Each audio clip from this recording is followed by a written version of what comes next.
तो गाइस अभी हाल ही में the rock and Roman Reigns दोनों ही जिमी फैलन के शो पर आए हुए थे, जहां जब उनसे पूछा गया कि कोडी अपनी स्टोरी फिनिश करने वाले हैं, इसके बारे में आप लोगों का क्या कहना है। जिस पर रोमन रेंस ने जवाब दिया कि कोडी शायद कोई गलत ही कहानी पढ़ रहा है, कोई गलती बुक उठा ली उसने, क्योंकि we surely do not care about his story. हमें कुछ फर्क नहीं पड़ता, वो 2 सालों से कोशिश कर रहा है मुझे हराने की, मेरे पीछे पड़ा हुआ है, बट जीतना तो फिर भी मुझे ही होता है, तो उसे कुछ नहीं मिलेगा। और फिर बहुत टाइम पहले मेरे कजन रॉकी ने मुझे एक बात सिखाई थी कि रेसलिंग बिजनेस में कोई भी ऊपर या नीचे नहीं होता, सब खुद को नंबर 1 बताया करते हैं, सब खुद को नंबर 1 ही समझते हैं, सब एक दूसरे को हराना चाहते हैं ताकि वो आगे आ पाए, बट फिर रियलिटी उन तक पहुंच जाती है और उन्हें पता चलता है कि रोमन रेंस से आगे कोई भी नहीं है। वैसे रेसलमेनिया में क्या होता है पता नहीं यार अभी तो, लेकिन रॉकी और रोमन ने अपनी तरफ से तो बता दिया कि कोडी और सेथ रॉलिंस का कोई चांस ही नहीं है उनके खिलाफ कि वो जीत जाए। लेकिन आप इस वीडियो को एंड तक पूरा देखना, क्योंकि अभी बहुत कुछ होने वाला है। एंड नाउ आप देख रहे हैं रेसलमैनिक्स एंड सब्सक्राइब करना तो बनता है। Well the Rocky the final boss Dwayne the Rock Johnson ने अपने टैग टीम मैच को लेकर एक इनसाइड एक्सक्लूसिव दे दिया हमें। रॉकी ने बोला कि यार सेथ एंड कोडी बहुत यूनिक है, वो बहुत अलग है बाकी सबसे। Seth is like joker and Cody is like sky walker. दोनों खुद में बहुत बैड कैरेक्टर है, जो चाहते हैं वो कर लेते हैं, लेकिन फिर जब बात होती है, और बात होती आई है कि नंबर 1 पर कौन है, तो डिस्कशन यहीं पर खत्म हो जाता है, क्योंकि the final boss and tribal chief हम ही लोग हैं असली नंबर 1। आपने तो देखा ही होगा कि हमने कोडी का हाल क्या किया था मंडे नाइट रॉ पर, और सेथ रॉलिंस को भी मुंह की खानी पड़ी थी, उनकी कोई भी ट्रिक हमारे ऊपर काम नहीं करी। तो इसलिए नंबर 1 पर तो ट्राइबल चीफ फैमिली ही रहेगी।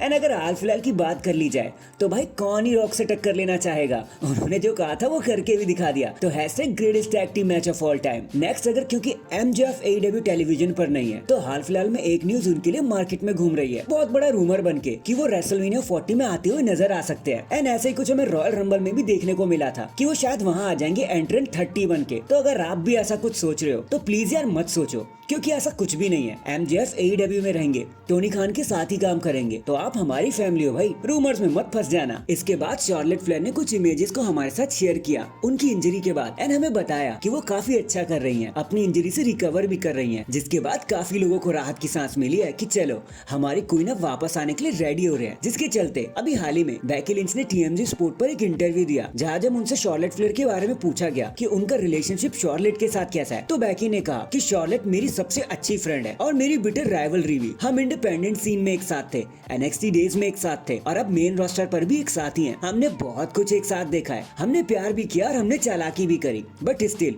शार्लेट फ्लेयर मेरी अच्छी फ्रेंड रहेंगी।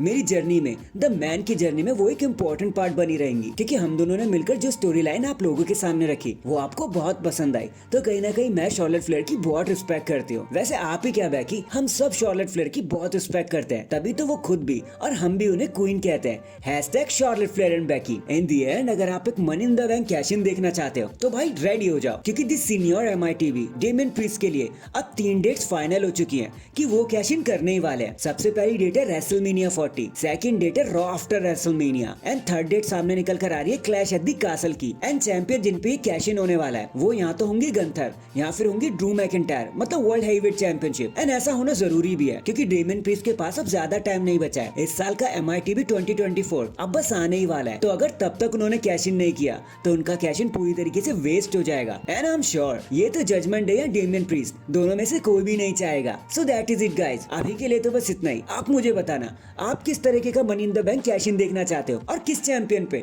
कमेंट करके जरूर बताना। एंड चैनल पर नया है तो चैनल को जल्दी से लाइक एंड सब्सक्राइब कर दो। बाकी मैं मिलता हूँ आपसे किसी और अपडेट के साथ, तब तक के लिए अपना ख्याल रखें और खुश रहें।